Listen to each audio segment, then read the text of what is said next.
akiwa bado kalala, mara simu yake ikaita. "Oh, Juma, nipo home bado. Vipi?" aliuliza Lama baada ya kupokea simu. Juma, usiniambie. Mimi nipo tu, sina mchongo," aliongea Lama akinyanyuka.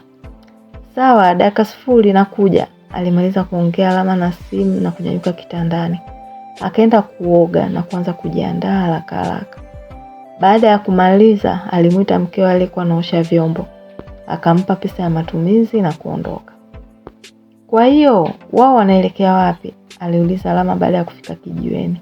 Alikuwa anaongea na Juma ambaye alimpa mchongo wa kazi. "Wewe tulia. Huyo jamaa kwanza kashafika. Alafu mtamalizana huko. Ila hela nzuri mshikaji wangu. Mnaenda tu kumbeba jamaa yake pale Ubungo Plaza, ndio unakuwa umeishia hapo," aliongea Juma. "Kwani ni kubeba tu abiria au kuna mambo mengine?" aliuliza Lama kwa msitizo. "We jamaa bwana, unakuwa kama sio mjanja wa mjini," aliongea Juma.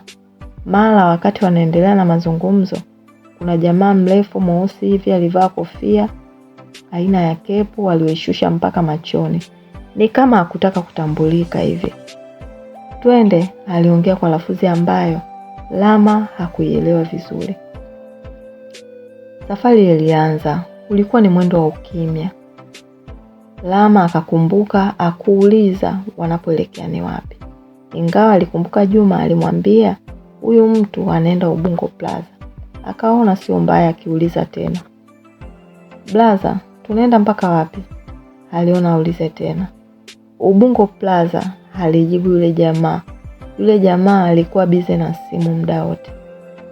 Akamsikia akiongea lugha ambayo alijua kabisa huyu sio Mtanzania. Walifika Ubungo Plaza huku yule jamaa akiwa bado anaongea na simu. Ila kwa mshtuko, baada ya Lama kupaki bodaboda nje, alimuona jamaa ambaye alifanana kwa kiasi fulani hivi kimuonekano na huyu aliyempakia kwenye bodaboda. Yule jamaa alikuwa anatoka mbio za hatari kutoka ndani ya ile benki, huku akiwa ameshika bastola na begi jeusi. Yule jamaa ni kama alikuwa anakimbizwa. Alikimbilia mpaka pale alipo Lama. Akampa begi yule jamaa ambaye Lama alimbeba. Yeye akapanda nyuma kwa kasi. Lama alikuwa bado kwenye mshtuko. Hakuelewa ni nini hiki au ni ndoto. "Tuondoke wewe, tunakamatwa," aliongea yule jamaa aliyetoka na begi. Na kweli haikupita sekunde, walinzi wa benki waliokuwa ndani walitoka kama mvua, wakikimbilia walipo kina Lama. Hapo ndo fahamu zilipomjia Lama. Akaona hapa bila kukimbia tunakamatwa. Akageuza pikipiki kwa kasi, akaikimbiza mpaka Shekilango.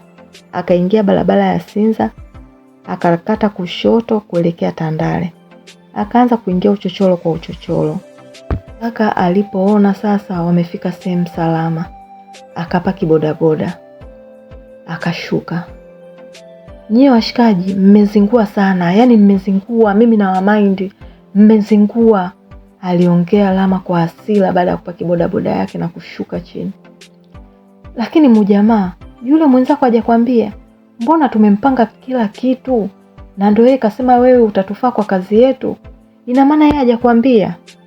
aliuliza yule jamaa ambaye Lama alitoka naye Kongoe.